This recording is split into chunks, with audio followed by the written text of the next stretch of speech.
Life is going to throw obstacles in your path. It's going to put some valleys in front of you. And yeah, some of it will be your own doing, but a lot of it is just life. But every single bit of it is yours to handle. And understanding how to navigate that, well, it all starts with one simple, incredibly powerful idea. Just let that sink in for a second. The wake doesn't drive the boat. All that churning water behind you, all the noise, the chaos, the history, it's nothing more than evidence of where you've been. It has absolutely zero power over where you're going next. You know, it's so easy to confuse the past, our own personal wake, for the thing that's actually steering the ship. We look back at this huge, messy story of where we've been, and we mistake it for a compass telling us where we have to go. But it's not. It never was. And this, right here, is the absolute key. Your wake? That's just a footprint dissolving in the water. But the motor? The motor is the present moment. It's you at the wheel making decisions right now. Yeah, the wake is real. People will point to it. Your own mind is going to want to circle back to it over and over again. But that churn behind you does not and cannot dictate the direction ahead. So what does this all mean? It means this. Every single reinvention, every transformation, every comeback story you've ever heard of, it begins in the exact moment someone realizes this one truth. Your past is an echo. It is not a prophecy. The power is in your hands right now to steer toward a horizon that maybe just yesterday felt completely impossible. But to actually grab that wheel and turn it, you're gonna need fuel.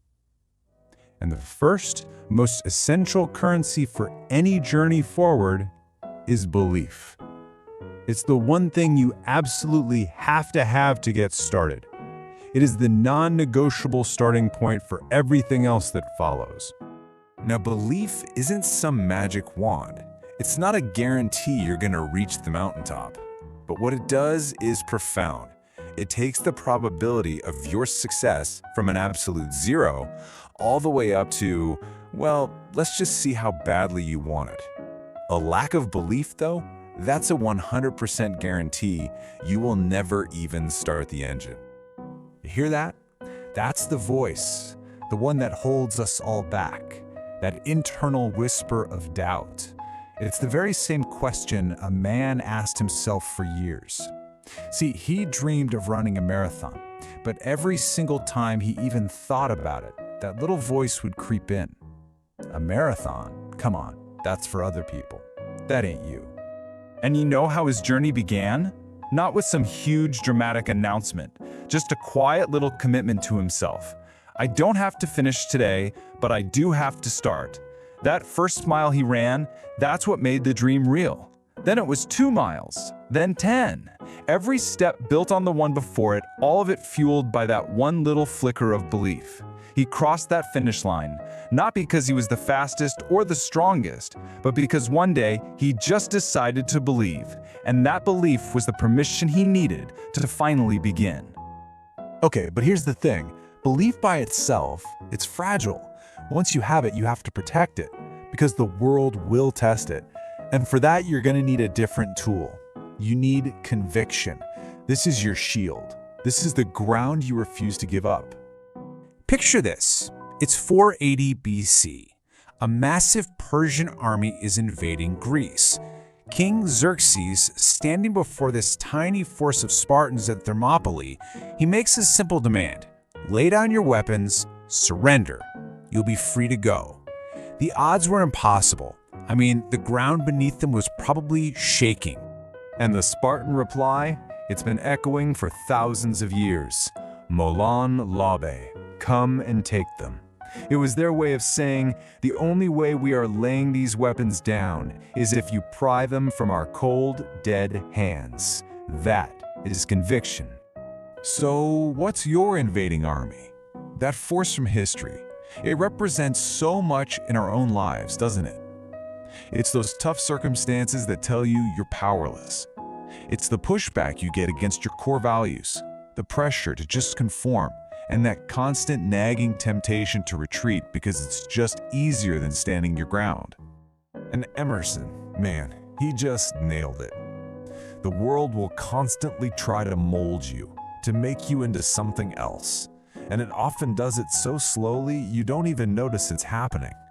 Holding on to who you are, to your principles, when that army of conformity advances, well, that requires you to look it right in the eye and say, come and take it. So that conviction, it holds the line. But what happens when the battle isn't outside of you, but inside? What do you do when it's so dark you can't even see your own hand in front of your face? That's when you need the final piece. That's when you need courage. This is Eli. In his mid-20s, he was homeless. He was living in a hammock, strung up behind a convenience store, literally scraping together quarters just to eat. The pain was just immense, and hope felt like a total mirage. And one night, he just decided he didn't want to do it anymore. He was planning to take his own life, but a phone call with his sister changed everything. Now, she didn't have some grand solution for him. All she had was one simple plea: just see one more sunrise. The very next day, he's walking through a parking lot and he overhears a complete stranger say to a friend, "I love my life." He just kind of scoffed and he repeated it back to himself mockingly. But as he said it, he felt something, a tiny crack of light. It only lasted for a few seconds, but you know what? Sometimes a few seconds is all you need. And those 4 words, they became his mantra. They were just enough for him to say, okay, one more day. He started saying it, "I love my life," even when he didn't believe it, even when every single thing around him screamed that it was a lie. And that one more day turned into another, which turned into weeks, then months, and then years. And that's the whole point, isn't it? Great change doesn't require some miracle. It doesn't require you to move a mountain in a single afternoon. It just requires the simple, profound courage to take one more step, see one more sunrise, say one more day. It's definitely not easy, but it really is that simple. So, here we are, right back on that boat. The wake is behind you. It's a record, not a driver. The open water ahead of you, that's endless possibility. Belief is your fuel, conviction is your shield, and courage is what you use to grab the wheel when the storm is raging. That horizon is yours. The only real question left is, where are you going to steer? All right, let's dive right in. We're going to explore this really powerful framework for what to do when every single part of you just wants to stop. It's a way of thinking, really, that can get you through those moments where you feel like quitting by proving one simple truth: you've already come way too far to stop now. We've all been there, right? You know that feeling. It's that point in the climb or in the middle of a project, in any struggle, where your body, your mind, everything is just screaming at you to turn back. Your lungs are on fire, your legs feel like they're made of lead, and it honestly feels like the finish line is getting farther away, not closer. And right then, in that moment, your mind does something, well, something kind of cruel. It takes the entire weight of the journey, every single step you've already taken, and every step you have left to go, and it just drops it all on your shoulders at once. The thought of another 20 minutes, or another day, or facing one more challenge, it feels completely and utterly overwhelming. But you know what? There is a path through this, and we're going to walk it together, step by step. First, we're going to face the unbearable climb. Then, we'll figure out how to find our flat ground.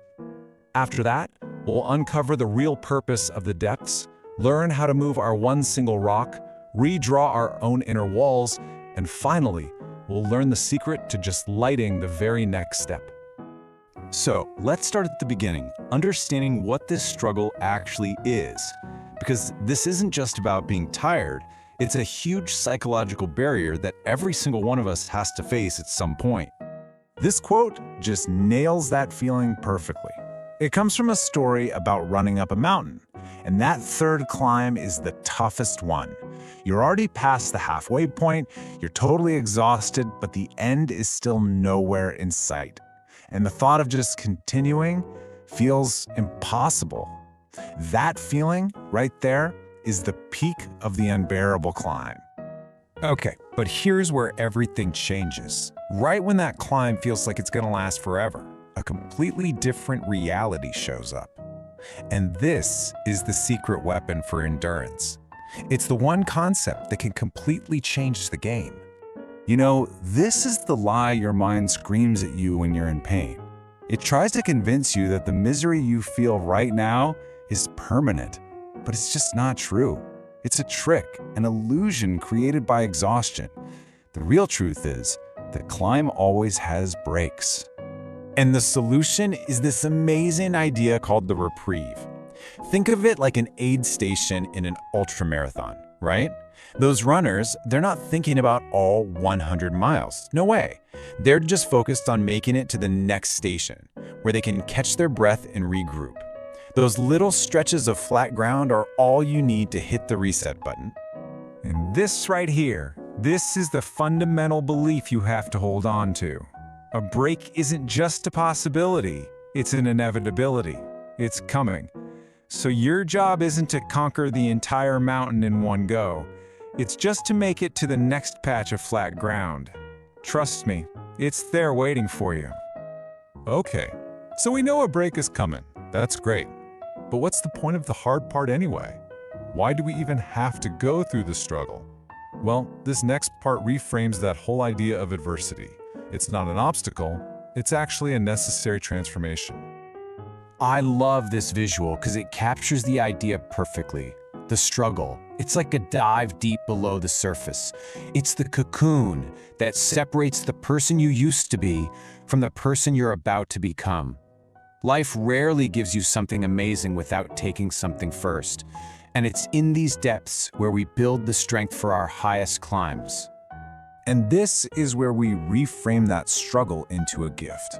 For example, if you've ever had a really bad migraine, you know that incredible feeling of gratitude you have when it's gone, for just the simple baseline of feeling okay. The depths give us that perspective. They remind us that we are the painters of our own lives, not just critics of the canvas. It's in the struggle that we find our tools and regrow our wings. So, with this new perspective, how do we actually make a change? This is where the framework becomes super practical. We're moving from the why to the how. And it's not about adding more stuff to your plate. It's about removing the one thing that's in your way. So you have to really ask yourself this question. We always think progress means adding new habits or trying to find more motivation. But more often than not, it's about identifying the one giant boulder that's blocking your path. For instance, there's a story of a guy who thought he couldn't work out because he had to watch his toddler, until he found a gym with a daycare. That daycare, that was his one rock. And the process for moving it is actually pretty simple. First, you have to know where you're going, define your mountaintop. Second, find the single biggest thing standing in your way. And third, take one small action, just one, to start moving it. You don't have to build a whole dam. You just have to find the one stone you can remove to let the water start flowing again. Now, once you start moving that rock, something cool happens. You create momentum. And that momentum is going to lead you to face something even bigger. The invisible walls that you've built around your own potential. See, here's the thing. You can only exist within the reality you've decided is possible for yourself. If you don't truly believe you're capable of something, you'll never even try to take the first step. So this is a moment for some real talk with yourself. Are the limits you're living with actually real, or are they just walls you've built yourself? And this shows that shift in thinking so clearly. So many of us are asking, how can I be a little bit better at this job I don't even like? That's playing the current game. But the question that changes everything is, what if I could play a totally different game? It's not about being better in your current arena, it's about questioning if you're in the right arena to begin with. And that brings us to the final and honestly probably the most important principle of all. Everything we've talked about, surviving the climb, moving your rock, redrawing your walls, it all comes down to one single actionable focus. You know, so much of our struggle comes from this idea that we need to see the entire staircase, the whole path up the mountain.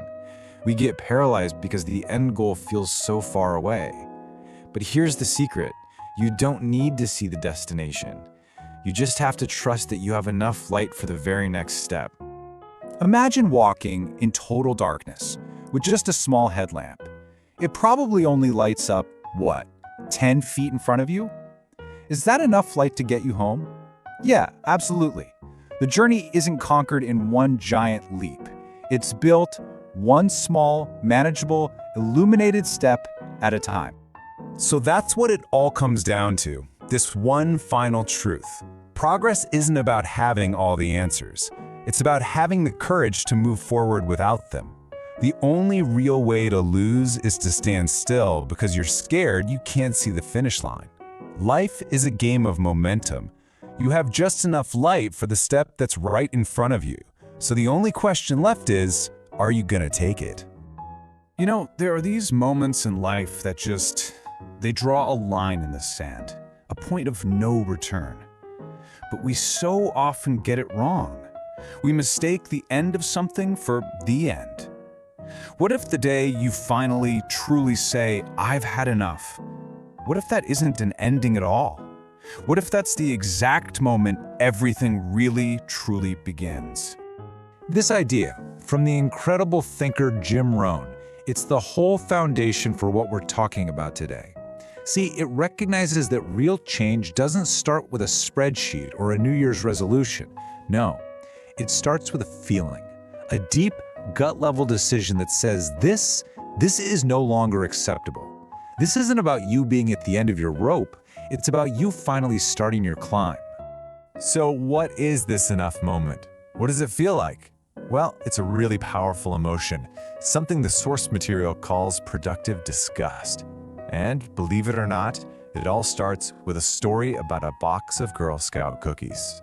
So Jim Rohn tells this story about when he was 25 years old and just flat broke. A little Girl Scout knocks on his door selling cookies. He doesn't have any money, so he tells a little white lie, makes up an excuse for why he can't buy any. After she walks away, he shuts the door and bam! He's hit with this overwhelming feeling, a feeling that completely changed the trajectory of his entire life.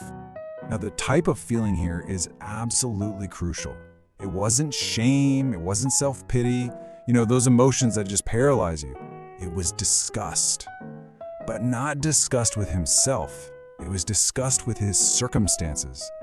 Psychologically, disgust is an emotion of rejection. It makes us want to get away from something. It wasn't him thinking, I'm not good enough. It was him thinking, I respect myself too much to keep living like this. And that's what creates the energy you need to act. So why do we wait for a moment like this? Why do we let things get so bad? Well, the source uses that classic frog analogy. You know the one. If you drop a frog into boiling water, it jumps right out. But if you put it in cool water and slowly turn up the heat, it just sits there. It doesn't notice the danger until it's way too late. And we do the exact same thing, don't we? We slowly get used to all the things that drain us, the dead-end job, the unhealthy habits, until one tiny thing, like lying about a $2 box of cookies, suddenly makes the water feel like it's boiling. All right, so you're ready to jump out of the pot. You've had it. But where do you jump to? Finding your path can feel impossible, especially when we're all looking around for a map that just doesn't exist. Think about your social media feed for a second. On a platform like Twitter, something like 80% of all the content comes from just 10% of the users. It's a tiny, tiny fraction of people creating the illusion of reality for everyone else. We do the same thing in life. We look at the people right around us, our coworkers, our friends, our family, and we assume that their path is the path, the only path. But it's not. It's just a tiny little sliver of what's actually possible. The source talks about this friendship between two guys on completely opposite paths. One of them, Chris, He thrives in that 9-to-5 world. He loves the structure, the stability, the predictability. The narrator, on the other hand, lives in the wild, unpredictable world of entrepreneurship. And they look at each other and think, I have no idea how you live like that. And here's the point. Neither of them is wrong. There is no single right way. There is only your way. So how do you find your way? Well, it starts with a question that sounds simple, but it's actually incredibly profound. If I asked you right now to describe your perfect day, in detail, from the second you wake up to the moment your head hits the pillow, could you do it? The source points out this startling truth. How can you ever expect to arrive at a destination you've never even defined? A perfect day doesn't just happen by accident. You have to build it. Okay, so you've defined your destination. You can actually see the path you want to be on. But now, standing right in the middle of it is the biggest obstacle you will ever face. And it's not money, it's not time, it's fear. There it is. That's the voice we all hear, isn't it? The one that whispers from the edge of every big decision we ever make. It sounds cautious. It sounds protective. And it asks that one question that stops so many of us dead in our tracks before we even take the first step. But there is an answer to that question. There's a reframing so powerful it can completely change how you think about risk. And there it is. We are so hardwired to focus on the downside, on everything that could go wrong, that we completely forget to even consider the alternative. We forfeit the game before it even starts. The danger isn't falling. The real danger is in never giving yourself the chance to fly in the first place. And hey, it's not our fault we think this way. This fear response is basically a piece of evolutionary software that is completely out of date. Thousands of years ago, that little voice of fear kept us safe from, lions hiding in the bushes or from getting kicked out of our tribe. But today, the lions are metaphorical. The risks are almost never life or death. Our hardware was built for a world that just doesn't exist anymore. This is our unique superpower as human beings. We can override the instinct. That part of your brain that's screaming about danger, it's completely blind to possibility. It literally cannot see what happens if things go right. So it is your job to have that conversation, to step in and remind that ancient part of your brain about the upside, to tell it about the potential for your life to completely transform for the better. And once you confront that fear, a much sneakier excuse tends to show up: I'm just not ready yet. We tell ourselves we need more information, more experience, a little more confidence before we can possibly start. The source material just demolishes this idea with a perfect metaphor. For the big, important things in life, you will never ever feel ready. Readiness isn't something you get before you start. It's something you earn by starting. Expecting to feel ready is like looking at a seed in your hand and expecting it to grow before you've even put it in the ground. The path itself is the teacher. All the learning happens while you're in motion. We are obsessed with the cost of action, the risk, the effort, the what-ifs, but we have to flip the script. We need to get real about the cost of inaction. The missed opportunities, the years of quiet regret, the feeling of staying stuck while the clock just keeps on ticking. That is the real expense. So you've done it, you started, but it's harder than you thought it would be. The doubt starts to creep in. You feel worn down. This is the moment. This is where most people quit. But it's also where the magic happens. So often, the real advantage isn't being the smartest or the fastest or the most talented. The advantage is simply not stopping. It's just consistency. It's that willingness to endure when the initial rush of excitement is gone and all you have left is the grind. Think about a long-distance run. It always follows the same pattern. You feel great at the beginning, right? Then comes that brutal middle stretch, where every single step is a struggle. You want to stop more than anything. But if you just keep going, something incredible happens. You catch a second wind, A fresh blast of energy that just carries you forward. Life is exactly the same. That second wind is out there waiting for you, but it will not come to you. You have to run towards it. This idea just reframes our struggles completely. The very things we try to run away from are so often the solutions in disguise. The painful breakup, it creates the space you need for a truly great relationship. Getting fired from that job, it forces you to find your real calling. The obstacle is the way. The pain you're feeling right now is the purpose. And the loss you've endured, that is the source of your future strength. And so we end right back where we started, at a decision. We are all so aware that our time here is finite. That clock is always ticking. The question is, what are you going to do with that knowledge? Are you going to see it as a reason to play it safe, to protect what you have, to stay in spite of the time you're losing? Or will you see it as the ultimate motivation? Will you go all in because of it? The choice is yours.